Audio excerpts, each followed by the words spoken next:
Hello అందరికీ! Sunday plan ఏంటి? ఎటు వెళ్తున్నా అని చూస్తున్నారా? అయితే కొద్దిసేపు సర్ప్రైజ్‌గా ఉంచుదాం.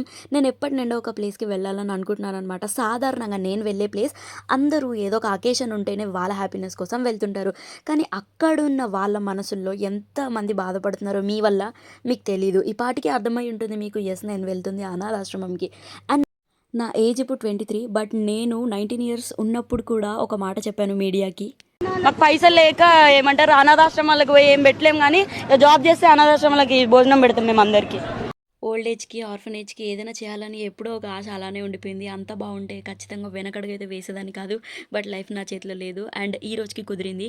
ఆర్గనైజేషన్ నేమ్ అయితే నేను చెప్పాలనుకోవట్లేదు. బట్ వాళ్ళకి కాల్ చేసి నేను పిల్లల్ని కలవాలనుకుంటున్నాను. నా మనసేం బాలేదని చెప్పాను. వాళ్ళు అడిగిన ఫస్ట్ క్వెషన్ బర్త్‌డే సెలబ్రేషన్సా అండి అని. నేను షాక్. ఎందుకంటే నార్మల్‌గా ఇప్పుడు చాలా చూస్తున్నా దట్ ఇదొక బిజినెస్ అయిపోయింది. లైక్ ఒక 4000 ఫోన్‌పే చేసేస్తే వాళ్ళ తరపున వీళ్ళే ఒక స్టాంప్ గుద్దేసి, అన్నం వండేసి, స్టిక్కర్‌లు అతికిచ్చేసి, పిల్లలందరికీ పంచేసి, పిల్లల చేతిలో ఒక బ్యానర్ పెట్టేసి, నాకు చాలా అస్సలు నచ్చలేదు. మీకు నిజంగా పిల్లలకి అంత చేయాలి మంచి నీ బర్త్‌డే రోజు అని అనిపిస్తే, అక్కడ దగ్గరెళ్ళి నీ చేతులారా వడ్డించి, వాళ్ళతో కేక్ కట్ చేపిచ్చి, ప్లీజ్ మీరు టైమ్ స్పెండ్ చేసుకోండి. వాళ్ళకి కూడా జరిపిన వాళ్ళు ఉంటే బావుండు అని చెప్పి చాలా బాధపడ్డారు ఈరోజు నేను వెళ్ళినప్పుడు కూడా.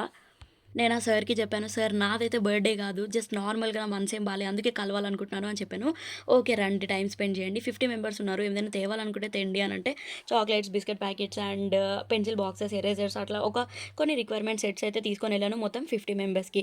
అండ్ పిల్లలకి లంచ్ టైమ్ అనమాట. సో, నాకొక 15 మినిట్స్ టైమ్ ఇచ్చారు. వాళ్ళ మధ్యలో కూర్చొని వాళ్ళ ప్రాబ్లమ్స్ అన్నీ మాట్లాడి, వాళ్ళ రిక్వైర్మెంట్స్ తెలుసుకున్నాను. బట్ వీళ్ళకి ఫీజెస్ కట్టి చదివిస్తున్న ఆర్గనైజేషన్‌కి రియల్లీ హ్యాట్స్ ఆఫ్. అండ్ నేను అందులో ఒక అబ్బాయితో జస్ట్ నార్మల్‌గా అన్నాను, "నేను కూడా అనాథనేరా" అని. అంటే అప్పుడు "అంటే నీకు కూడా దేవుడే డాడీయా?" అని అడిగాడు. చాలా కంట్రోల్ చేసుకున్నాననమాట కన్నీళ్ళు.